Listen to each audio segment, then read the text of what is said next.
So I think we're ready now to move over to Charlie, or are we? Seamus? Have we got Charlie? We're having a little bit of a problem, but hopefully the mic's going to work okay. Ladies and gentlemen, could you show your appreciation for this great side, the St. Joseph's side of 1968?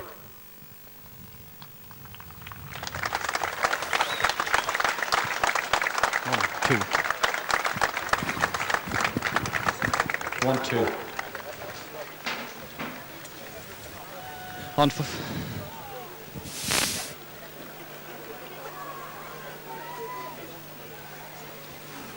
1, 2, 1, 2. No, we're having a bit of a problem. There, Brian. 1, 2, 1, 2.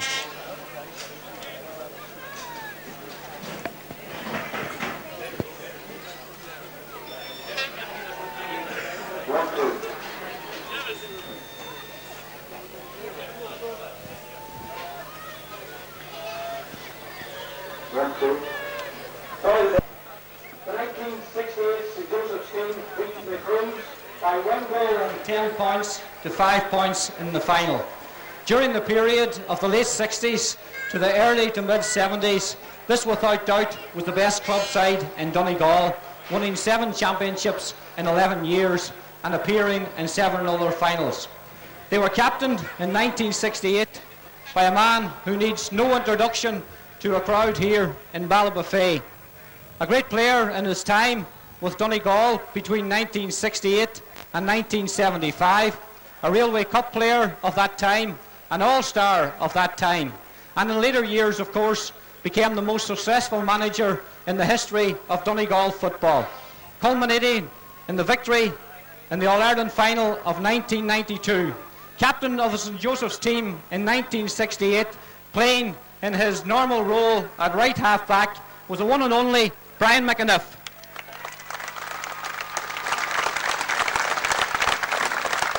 And Brian is holding the Carl Systems Cup for the club championship won in 1968 by this great side. Goalkeeper on the St. Joseph's side and a regular on the Donegal side around that period, particularly between 1970 and 1974, was Alan Kane. Alan Kane, goalkeeper on the St. Joseph's side. Right corner back, a very tough defender, a tough marker, brother of Alan Kane, a regular on the St. Joseph's side during those very successful years, was Teddy Kane.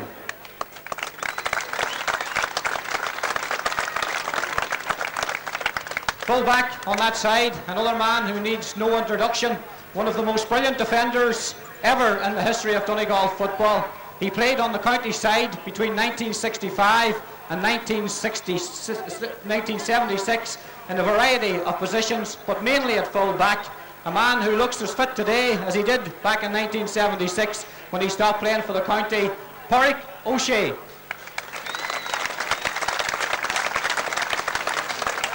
Completing the full back line, unfortunately he cannot be here today due to holidays.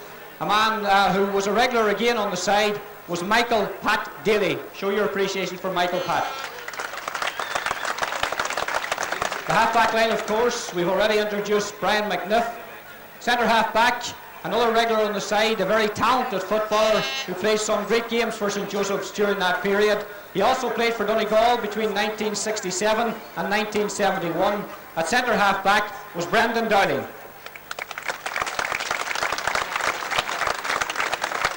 And completing the half-back line, a player who played at all levels of minor, under 21 and senior, very involved now with the Donegal Supporters Club and with the Donegal Association in Dublin, but in those days a tremendous defender, Thomas Quinn.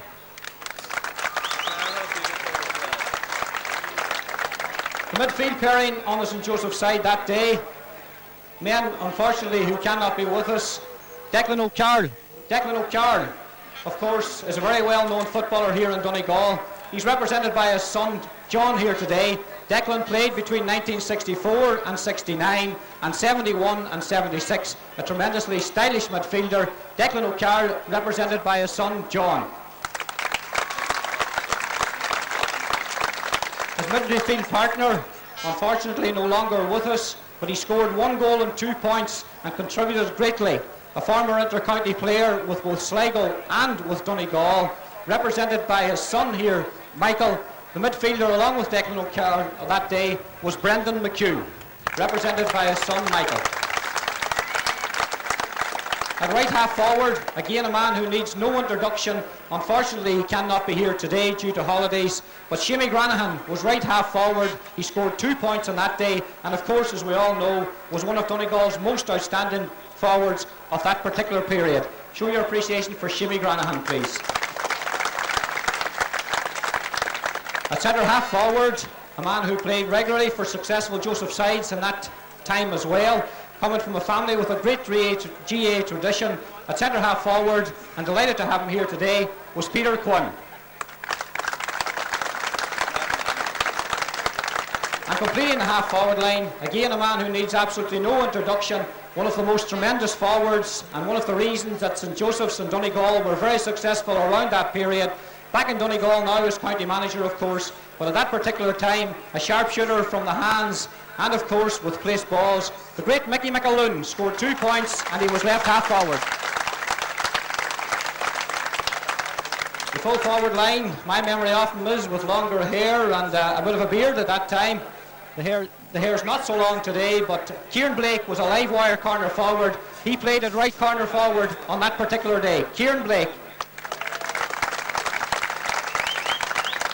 Full forward on the St Joseph side in 1968, and my old man, who was a regular in the St Joseph squad at that particular stage, played a fine game in that final, a strong player on his day, and here today, Andy Barrett. And completing the starting 15, again we will say a man who needs absolutely no introduction, the baby of the side, I'm sure, the baby of the side back in 1968, but a man who went on to great things with both Donegal and with Mayo, and indeed with Ulster and with Connacht. He played left corner forward on that particular day, scored 2 points, but in the latter stages of his career, of course, played corner back for Mayo in an All-Ireland semi-final after playing some great years for Donegal at inter-county level as well.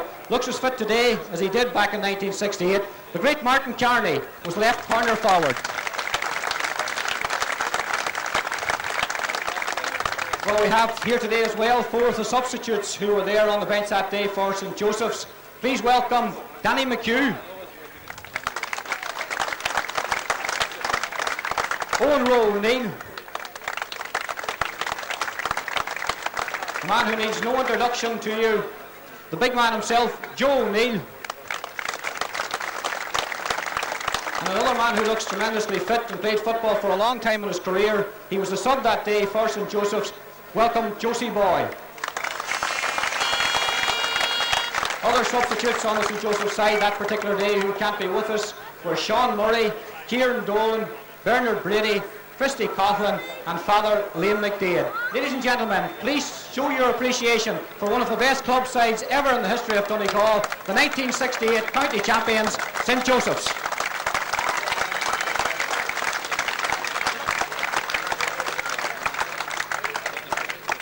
Just someone else we want to mention here today because he's given great service to GAA football in Donegal. If you were in for the start of the Reserve Championship final, you will have heard that 25 years Thomas McBurty has been involved as a referee. He's been involved in the administration side of things for the referees for the last number of years as well, but still actively involved as a referee. Please show your appreciation for Thomas McBurty, 25 years service as a referee here in Donegal. Thank you, Thomas. Well, of course, we will be introducing the St Eunice side of 1969 at half-time in the senior game. But once again, as they leave the pitch, led by their captain, Brian McAniff, your appreciation for St Joseph's of 1968.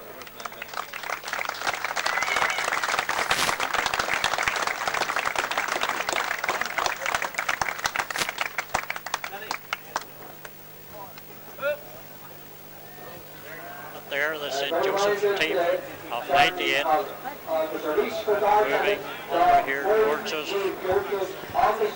Maybe that step, maybe not as sprightly, maybe the hair, not, of course we're talking of 68, that's what the days of the brill cream, no brill cream needed on some of those heads today, but still in all the enthusiasm is there, the little smile that indicates the pride that these men have, and even today coming to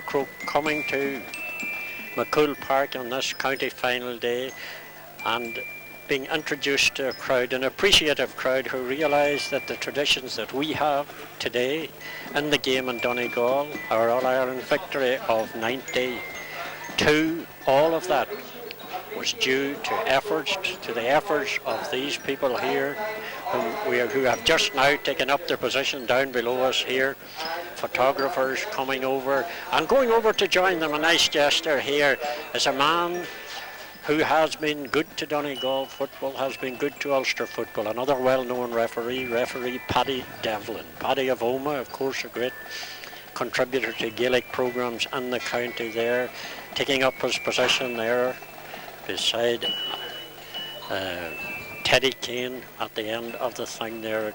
A lovely gesture. And of course another nice gesture there, you might have heard it there, was Thomas McBurty, 25 years a referee, and being honoured as well there. These men of yesterday, but very much men of today on this particular occasion, coming now to take special seats which have been arranged for them down here on just below us here. And it's interesting to see the little groups as they sit down, I'm sure huddling back, moving back. Let's go back to Seamus Gafuita.